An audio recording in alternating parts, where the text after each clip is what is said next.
Ladies, if you could lower the lights, then people could take a little snooze. It's about that time, right? I like to take a little rest myself. Okay. Does everybody see okay? Okay. Anybody else need a seat? We've got seats down here. Anybody else seats? Is this available? There's one here. There's 3 seats. This is not church now. You don't have to sit in the back. You remember those days? Be able to sneak out fast? Amen, brother. Well, I'm originally from Pennsylvania. Any Pennsylvanians here? Where? Westchester. Westchester. Yep. I'm from around Wilkes-Barre. Okay, and I went to King's College. It's a small Catholic college run by Holy Cross Fathers, run Stonehill, Sacred Heart, Notre Dame. Anybody watch the game yesterday? No football players? No. It was a good game against Southern California. And Portland. I studied history, I just love history. And is that Brian? Yes, Brian, you want to see? I'm better back here I'm taking photos. Oh, okay. Is your mom here? No, she couldn't make it. Okay. Thanks for asking. Okay, anybody else need a chair? So I went to King's, studied history and government, love history, and I imagine you people love history too. And reminds me of the group too. About a month ago, I was in Springfield, gave a talk there, and a lady came up, passed this around, and she said her dad was from, I guess he went to Syracuse University, studied forestry, and he worked in the Green Mountains, Rochester, and also Peru Camp, and where's our Danby people? Right here. Danby, Mount Tabor.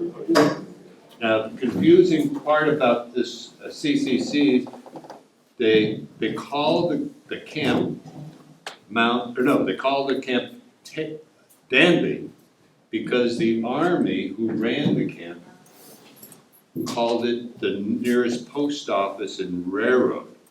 So when I gave a talk in Danby and stayed with the family there, he was so angry at me that I was gonna put, the Danby camp. He said, how could you dare put Danby when it was in Mount Tabor? Right, where the Green Mountain office is now. And there's one building still there, that the CCC, I think it's the garage, okay? Well, this lady said her father was working in the camp, hired by the conservation, by the national parks. And she said, nobody wants the photo album, and she gave it to me.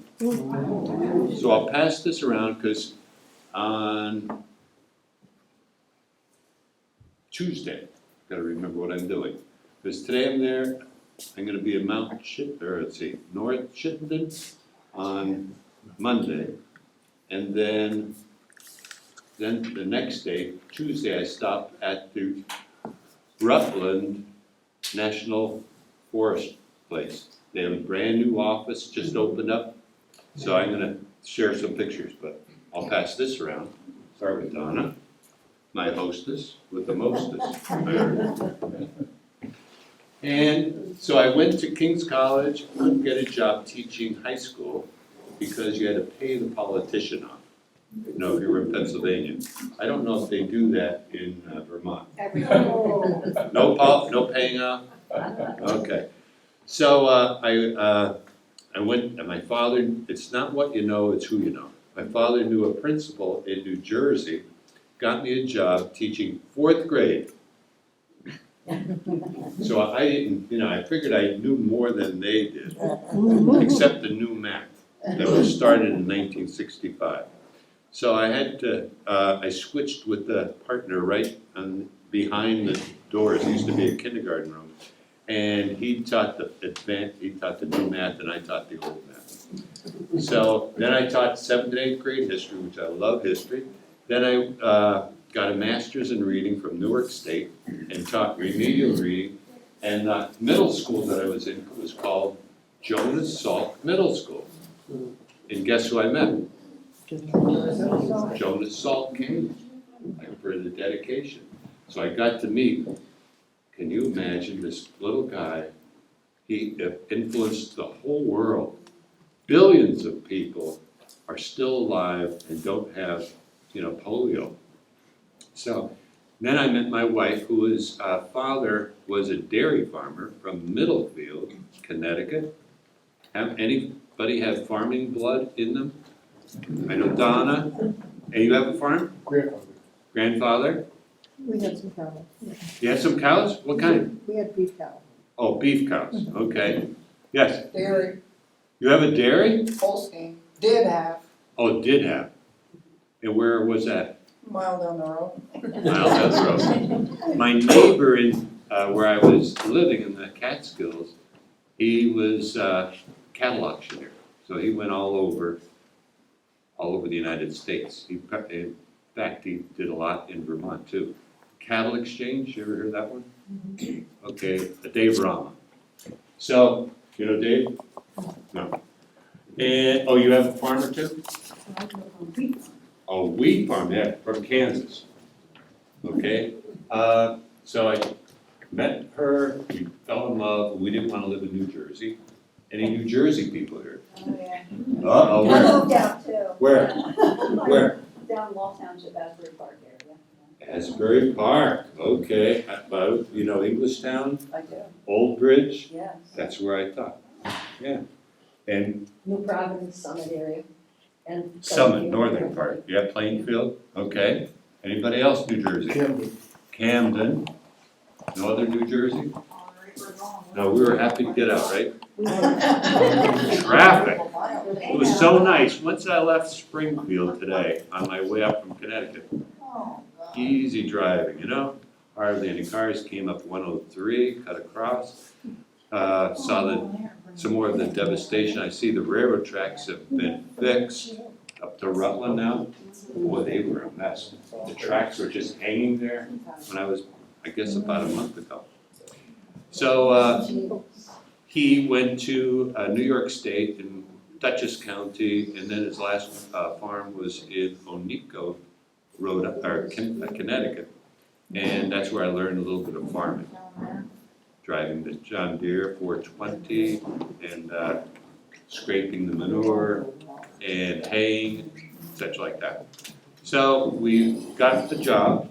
Oh, we got out of the way. So I wound up coming to a little town called Delhi. Anybody ever hear of Delhi? I think somebody said they applied there once. Okay, Jeff, no, we're thinking about it. Just visited. Just visiting, okay? And it's near Oneonta, Albany's up here, and Binghamton's here. So, we were able to buy an old farmhouse that was abandoned, then a fraternity house, then abandoned for 2 years, and nobody wanted it because the windows were smashed, in really bad shape. So we've got 10 acres of land, a cow barn, silo, garage, and for $27,500. But we've gutted the whole place, new electricity and such like that.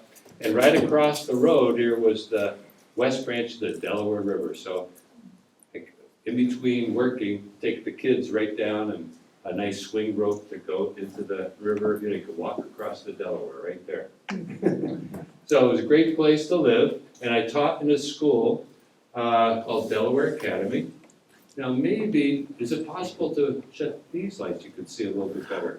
You need a little bit of light. Oh, you need a light, okay.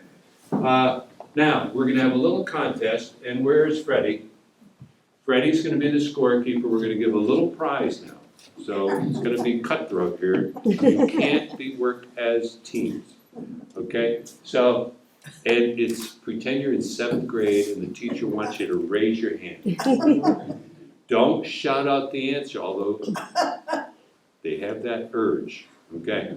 So the first question is, this was built during the Depression by the WPA for 10 points.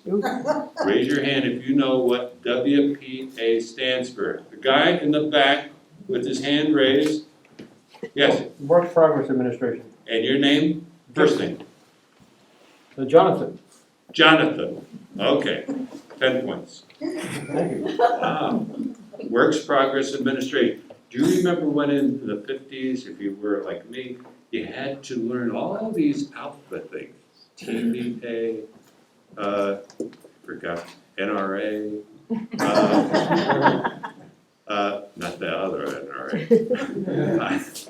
NRA. But this, can you imagine, look at that. They would take married men who were unemployed, they went to work every day, and look at this. Look at the buildings they built. I don't know if there were any buildings around here, sometimes sewers, high roads, bridges, were WPA. And I know in the library, Greenwich Library in Connecticut, they had a book about this thick, just on WPA. Any of your dads, grandfathers work on WPA? Yes, what did he do? I think he raked leaves at a park in Chicago. Okay, good. Anybody else? Because somebody said, why don't I do a book on that? I said, I'm stuck on the CCCs, that's my passion, and I'll die writing a book. Although my wife said, Marty, after Vermont book, that's it. No more books, because I had my eye on Massachusetts. I said it's closer, but it had 68 camps. In your state, you had about 34, okay? So I gave a talk at Mount Greylock. Anybody ever do that? Okay, the road going up, trails and the lodge up at the top, all built by the CCC. So I gave a talk there, 50 people. We all had dinner, and then I got to stay in the lodge. Now, next week, I'm going to Brewster, Cape Cod. But you gotta do it, right? You gotta go out and search for these places, and sometimes they're really nice. Like a beautiful bed and breakfast in Shrewsbury. Wow. So this is what I do in retirement. I retired in 2001. I had prostate cancer, and I told my wife, I gotta smell the roses, So luckily, I've been free since '99 of cancer. So any of you guys, don't be afraid, or spouses, to get your physical exams, and because you need it. Okay, then I tried, the librarian said, let's do something for a book fair with a real author.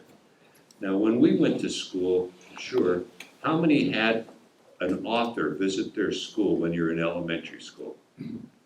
But you're young. Okay. Who did you have? I don't remember the name of the author, but I do remember this person coming in with Okay. books and glasses. Well, and usually looking they fabulous. didn't. Mhm. I never saw an author, and until I came to this town, Delhi, and the librarian said, let's have a book fair where we have an author. When these conferences, if you were a teacher, they'd have these famous writers coming, etc., and then you get them to sign the book. So it turned out that this book, My Side of the Mountain, anybody ever read My Side of the Mountain?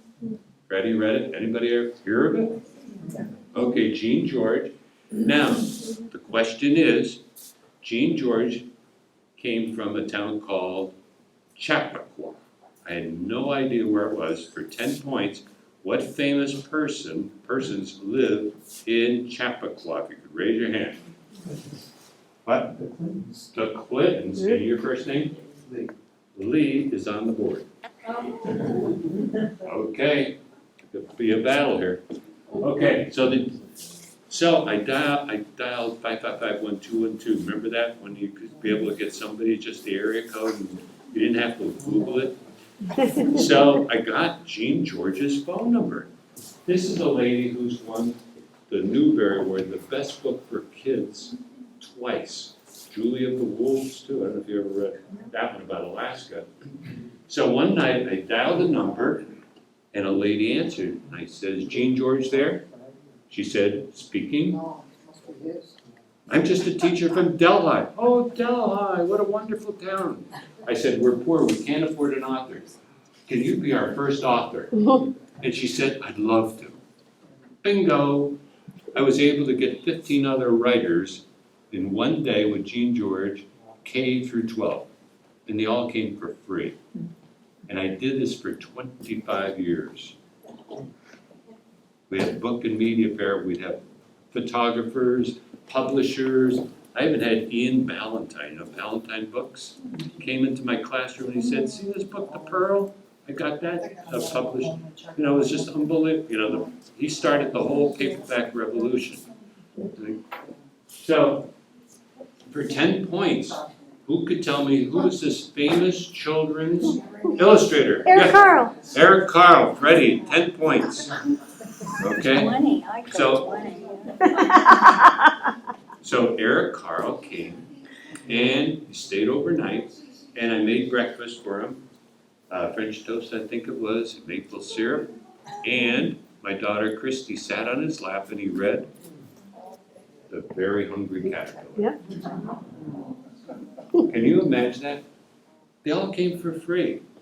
So that's why you see all those books over there. I try to get my kids interested in reading and writing.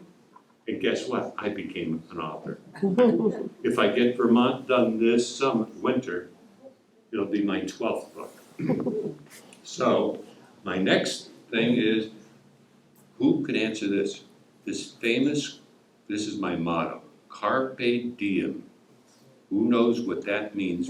Yes, Seize the day. seize the day. What's your name? Kathy. Kathy with a See. C. Okay, she's not sophisticated. Okay. Then I went to a fire tower. How many? Where are my points? Right here. 10 Right points. here, right here. It's gonna be ruthless. People are not gonna speak to each other in solitary because Kathy's one. Okay. Now, how many have been to a fire tower? Wow. Well, guess what? I have a fear of heights. You do too, Donna? And it turns out, I got to Hunter Mountain in the Catskills. Now, who's the one your parents are, oh, John, your parents in Hurley? No, whose parents? Oh, Jeff's parents in Hurley, in the Catskills. So I climbed up in October, it was this time of year, but then it was rainy and then it changed to snow. So we got to the top, there were about 4 inches of snow, and the observer, up here they call it lookout person, the observer called us in. We sat down by his fire and gave us a drink of water. He said, "This is the greatest job in the world, meeting thousands of people." So I told the publisher, I said, somebody should write a book about it, because it sounds very interesting. So it'd be a good idea just to close the door. Thank you.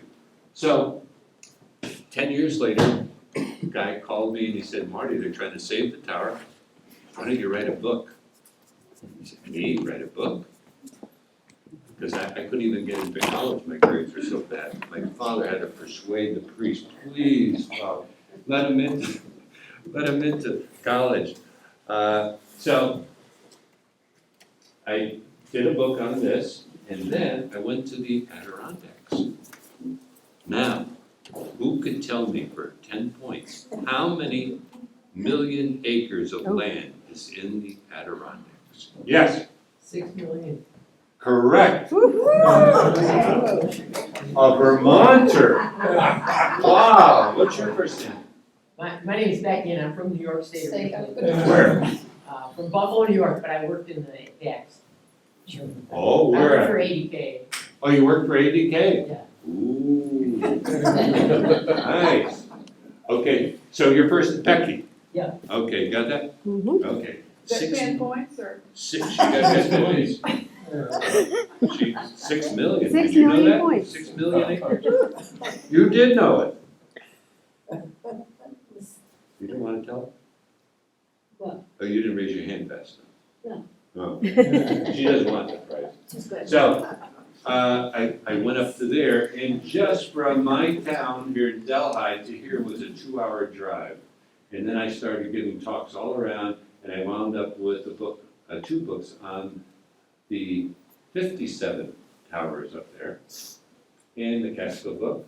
And then I also had an author as a comic book illustrator, and he also did Outdoor Life. Anybody like Outdoor Life?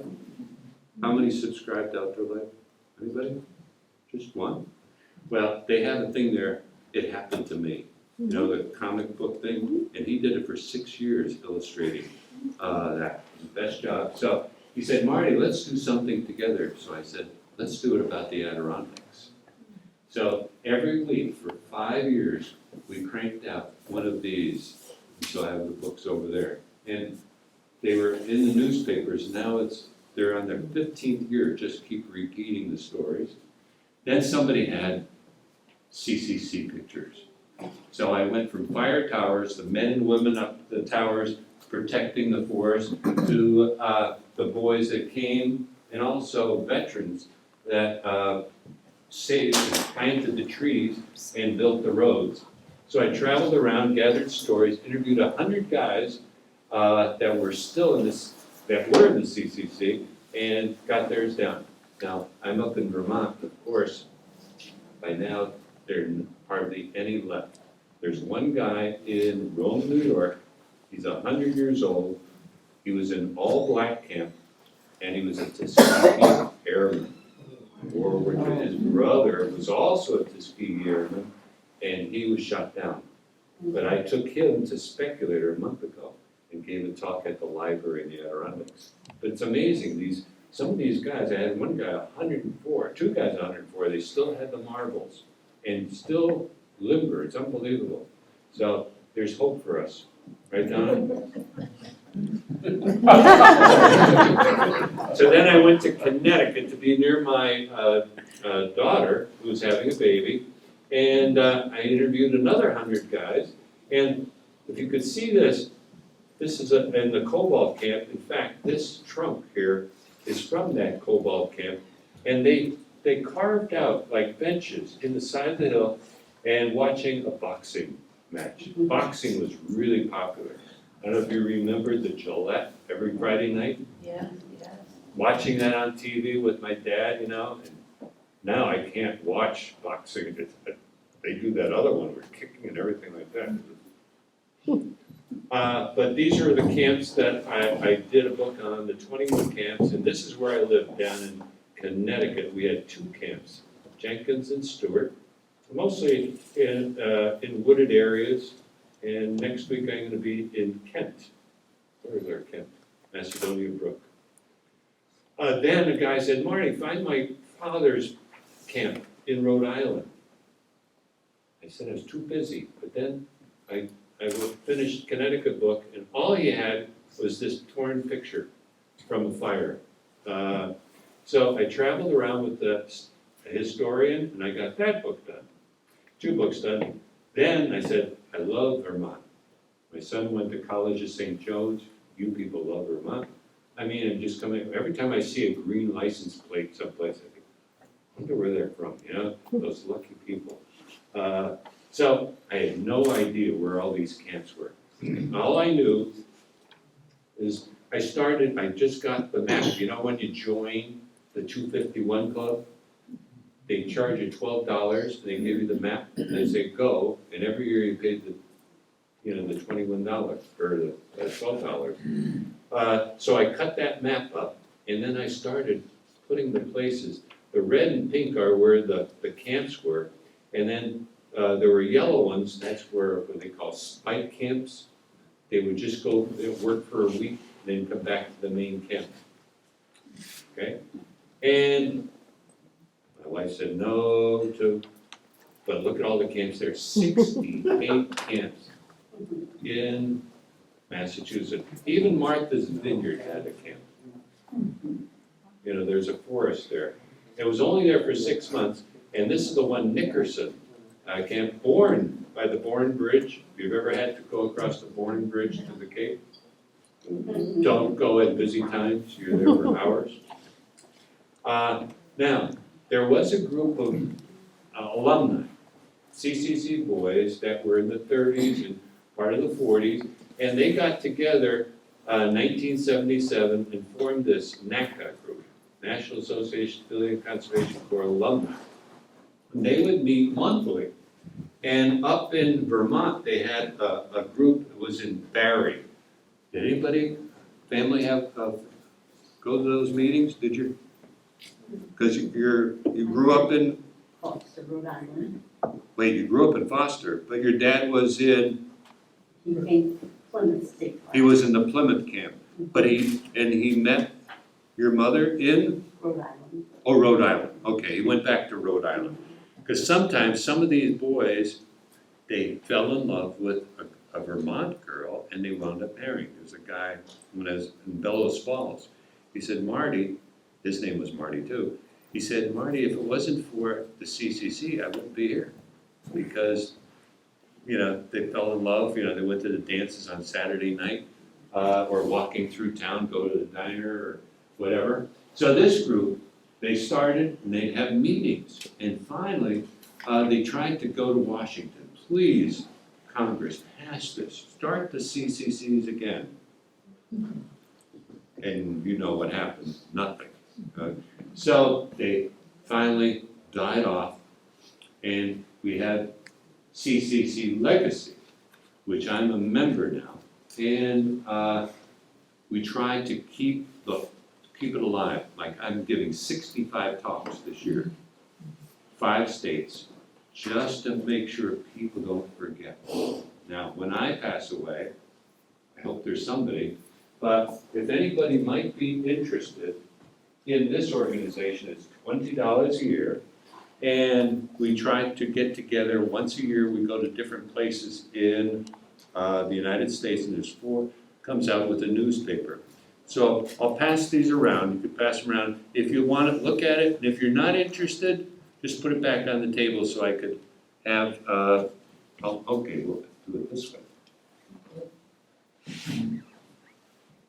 And, good. And so that, now what we have at CCC Legacy, we bought these molds for what they call, it's the worker statue.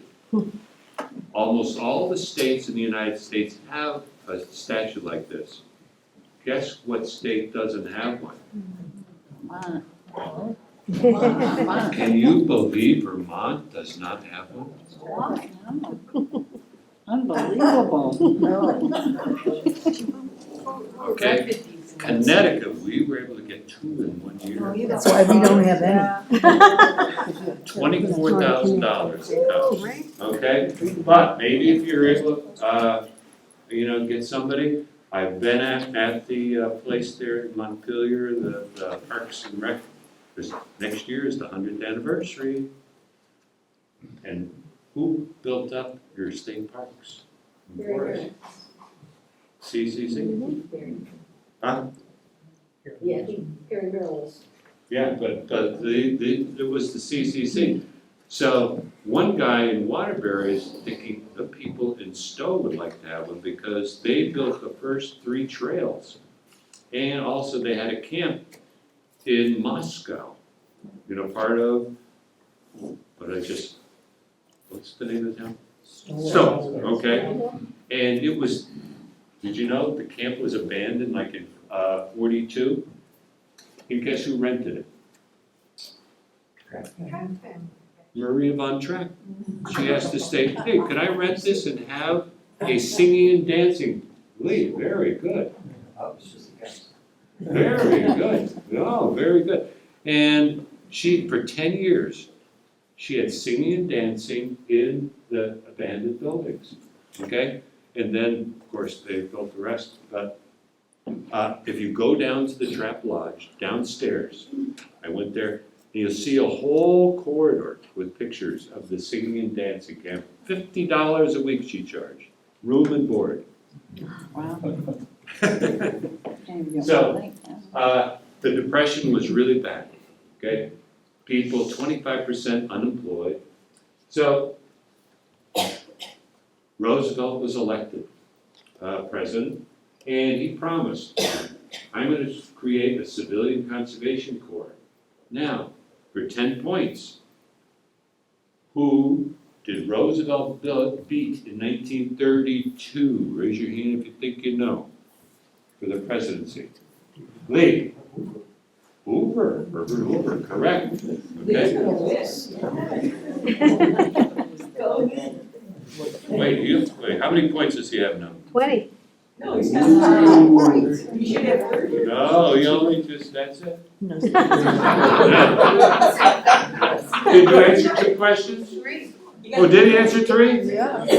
I'm not running for anything. Did he answer Are 3? you running from anything? If he answered 3, put down 3.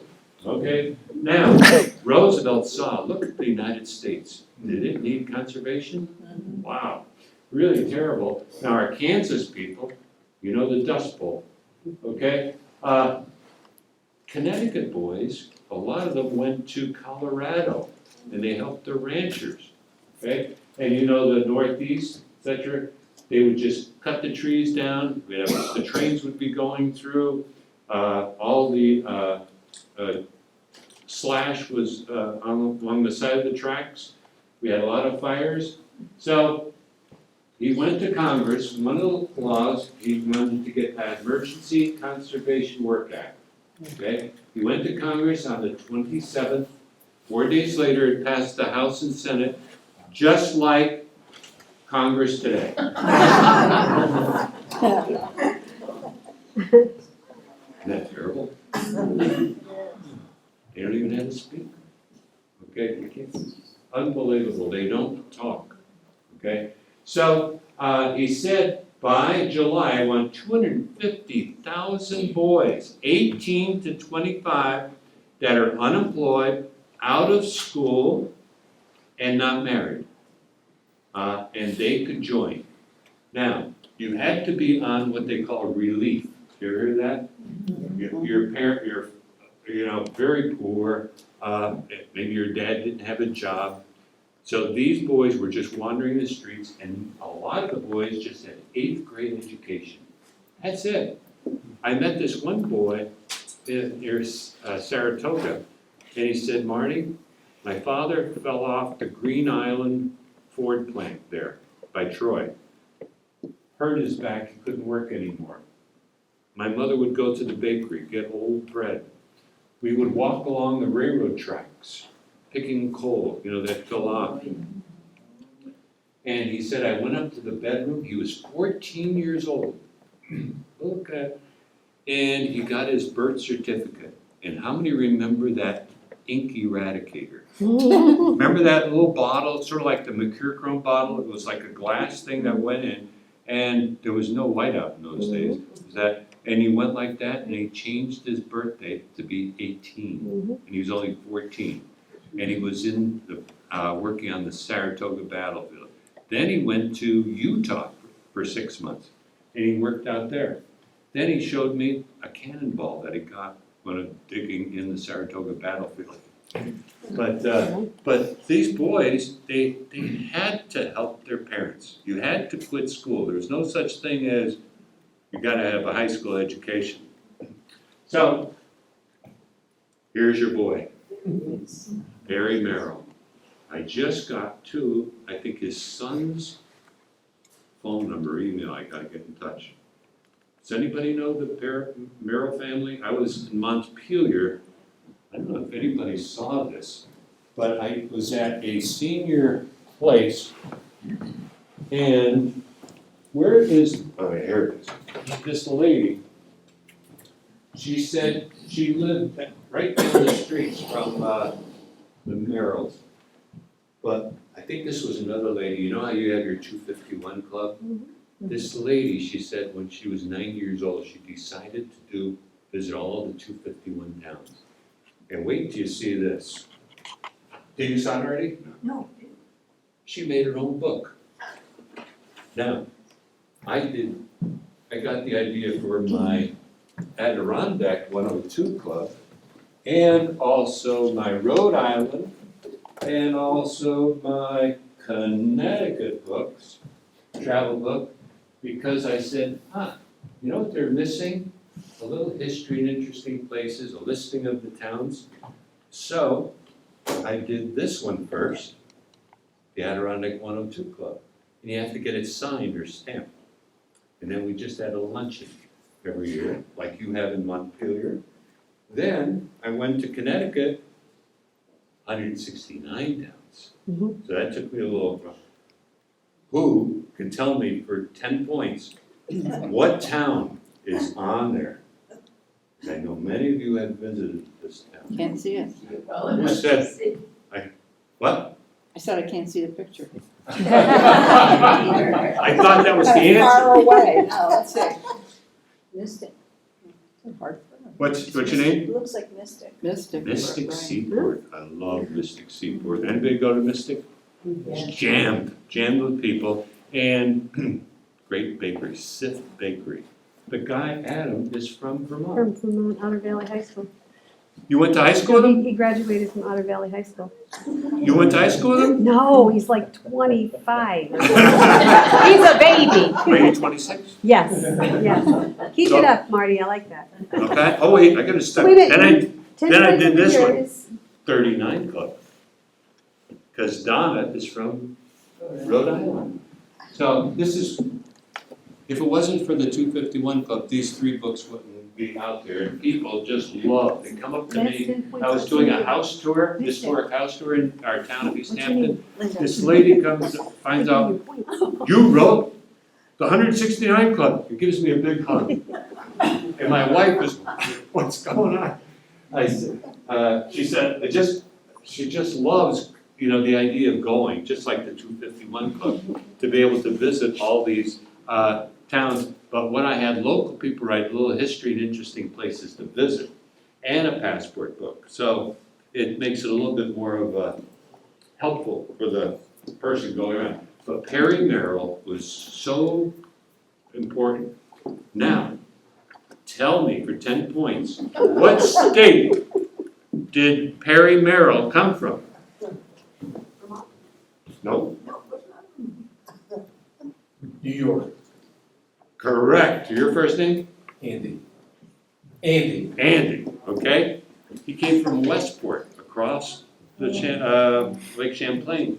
He went to Syracuse University, and I have his book, I think it's back there. It's right here. Where is it? Oh, pass it around. Okay? About his life as a forester. We'll pass this to the chief seats. The poor lady that can't see. I can see. Okay. Sounds way over there. Now you should come up closer, right here. This No, way that's you- for the hearing impaired. And I'm not.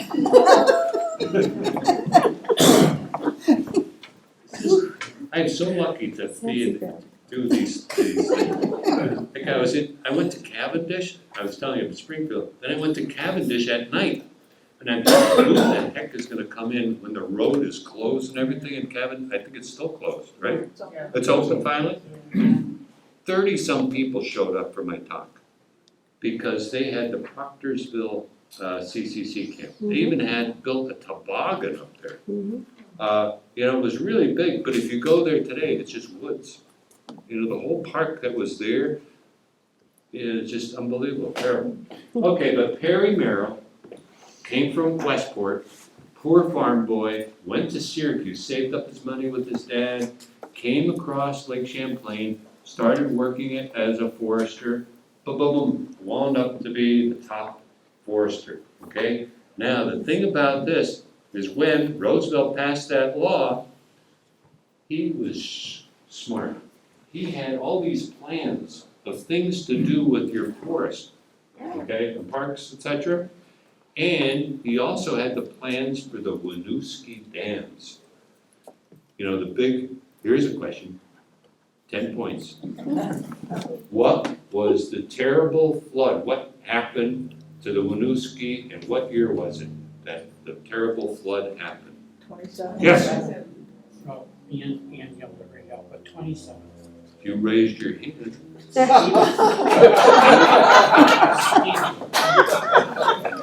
In 1927.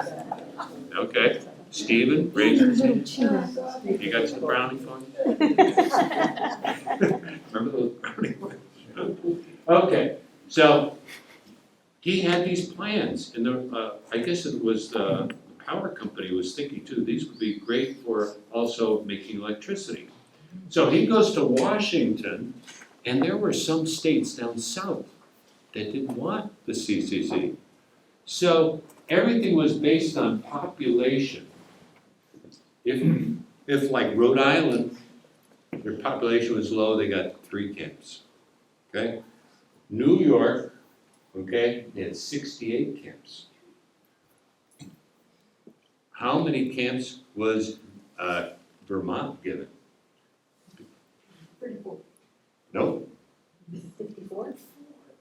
4, because of population. Population. So, he goes down there, oh, somebody's not doing things, you know, they don't want a CCC camp, hey, can I have? I've got all these plans, can I? So he wound up at, I think, 26 camps, 24 camps, something like that, I gotta get my numbers correct, the first year. And these other states didn't want them, and they hated too, because if they didn't want to have Afro-Americans in the CCC. So they would say, I'm not gonna have a camp at all. So he's the man, and you're so lucky because when you go to a camp or a state park, you're one of the few states that have a nice sign up there saying, this was built by the CCC. Connecticut, they had these little signs, some were even in the wrong spot, okay? Not much at all, but Perry Merrill was very important, and he got, as I said, 24, 26 the first year, and you're only supposed to get 4. Now, for 10 points, what state had the largest population in 1933? Yes? New York. Lee. And New York, the Empire State. It's easier, aren't these questions easier? I mean, this kindergarten, yes. I can't remember which building it is, but there's a building at UVM named Merrill, and is that after him? Yeah, Okay, so we're good. oh, he very important. He wrote 3 books. Did I pass the one book out about his life? Okay, and he has one about the CCC, but hardly anything about Vermont CCC, and I think one more book. Skiers. What was it, the skiers too? Okay. Skiers. For some reason, I misplaced mine. So that's Perry. Now, the government departments, these are the departments that would help with running the camp. Labor, War, Agriculture, Interior, and State Department. Who could give the CCC boys, these 250,000 boys that were gonna be in the CCC, food, clothing, shelter? Raise your hand if you think you know. Yes? The military, wasn't it? The military, the army, okay? Now, Grace is on the board. 10 points. The Hysterical Society is on the board. All right, so there it is. And Roosevelt, smart guy, he chose Robert Fechner to be in charge. He was a labor union organizer.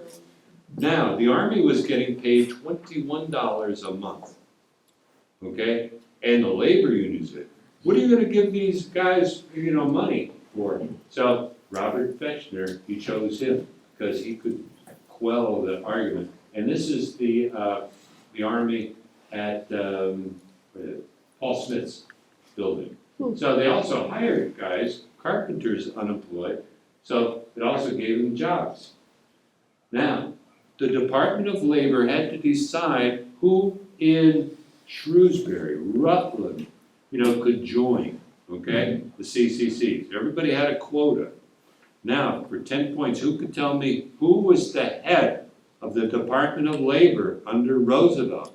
Very famous person. Well, here he comes again. Wait, quick, anybody want to answer? Yes.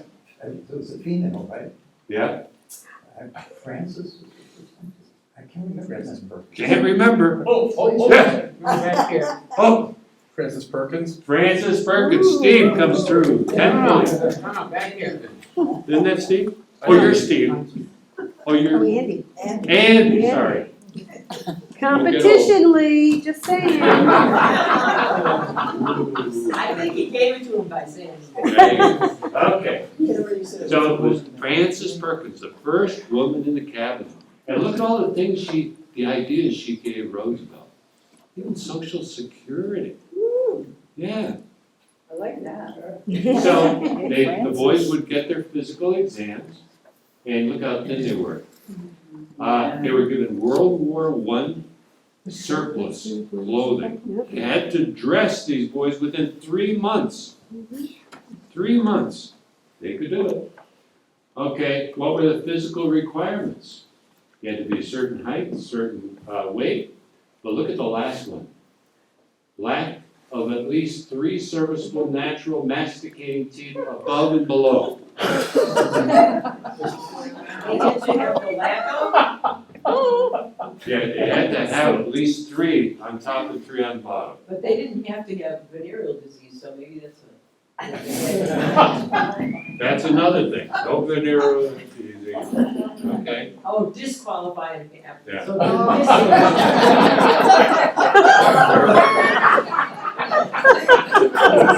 Okay. Okay. Now, boys could go We to lose dentist points. today.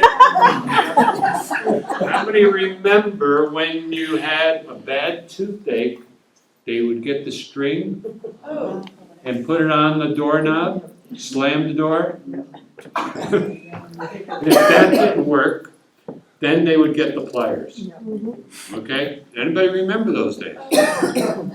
Nobody? Oh, Yeah, Donna remembers. Donna remembers. And one lady in the audience at Averill Park, I was on last week near Troy. She said, yeah, for me, pulled it right out. Okay? Boys were assigned camp. You didn't have a choice. Okay? Most stayed in Vermont. Okay? Because we didn't have that many boys, or you didn't have many boys. But you had a lot of boys from Massachusetts coming up to work in these 26 camps. And Rhode Island. And that's where your dad came from. What town? Foster. Oh, Providence is where it came from then. Providence. Okay, and your first name? Win. Winnie. Would you mind telling them about your dad in the CCC? Okay, well, I wasn't around. But, he was a single guy, only child, and so he joined the CCC, and he came to Vermont. He came twice, once from the state park, and then there was another park. And then he also did a short stint in Maine, and that was with horses. So, but, With horses? yeah, Wow. that was something, I mean, that might have been just something related to the Army, but, so that's what he did, and we always heard stories, and that was our vacation place often. We would go to the state park, and we'd see places that we did that. And when my son was in 6th grade, they had to do a section study of Vermont, and CCC was one of them. So my son and a friend of his did a little project on CCC, and then they did an interview. Now, by this time, my father was, in his 90s, and it was very interesting with he and my mother. And they did a little thing, and so then they came up and they toured the place. They went there, and of course it was a state park. So it was very fun to hear about that. We would hear stories how cold it was, and he would shave and say, you'd know it was really cold, and you had to shake your hand and get the icicles off. That always impressed me as a child. Wow. So, at any rate, those are some of my memories I Thank had you. growing up. Now, did anybody else in the audience, their father, grandfather, uncle, nobody else? Yes, So my Uncle Ed was also in Plymouth, at Plymouth too. and he joined the later 30s, dropped out of high school, in the later 30s went.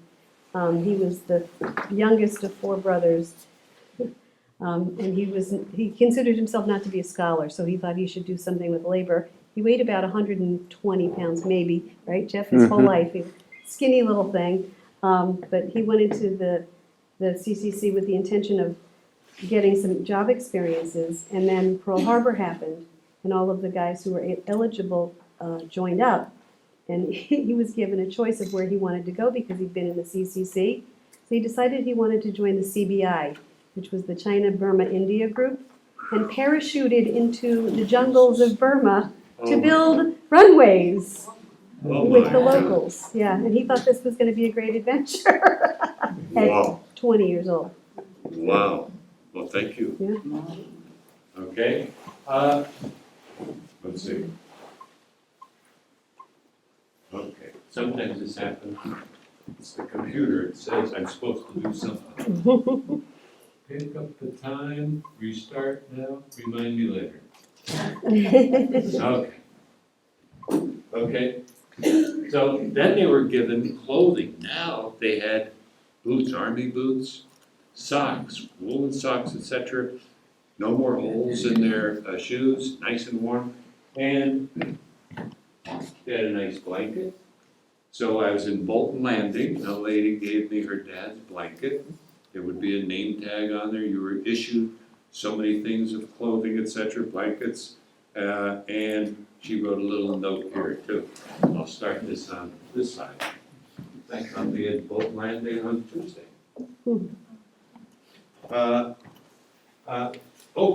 Show you one more thing too. Later on, they decided we're gonna give them something a little nicer to wear than World War I clothing, okay? So they got this nice uniform that they could wear when they go to parades, hitchhiking on a Friday night to go home to see their girlfriend, etc. And you remember these 2 stripes here too. So I'll pass this in the back and pass it around. You'll see how well made it is, and nice woolen clothing. And I also got a nice hat. The CCC. And how much were these men paid, these young boys paid? Either every day or for a total of the month? Who knows? Raise his hand up. Yes. $30 a month, Grace, 10 points. $1 a day. Okay, and they lived in barracks like this. Now, each camp had about 200 boys that were right up the road here, where the school is today. Now, they had 200 boys, 4 barracks. How many boys, raise your hand, in one barracks? Yes. 50. Okay, Betsy, 10 points. Easy, huh? Yeah, that was. Now, in Connecticut, most of the states, they had 5 barracks. How many boys in one barracks? Betsy, 40. What a genius. Great competition there. You got this. Okay, now picture yourself with 50 18 to 25-year-olds in one big room. Any retired teachers? Okay, retired teachers, you know, can you, or if you've had teenagers? Okay, huh? The hormones going Smelly. crazy, Smelly. okay? That's when Friday night, Saturday night came, oh boy, they get to go into town. Now, what would they go all the way into Rutland from, Brian? Where's Brian? Brian, where would they go? Is that the nearest town for dances, et cetera? Rutland. Rutland. Ludlow? The whole line.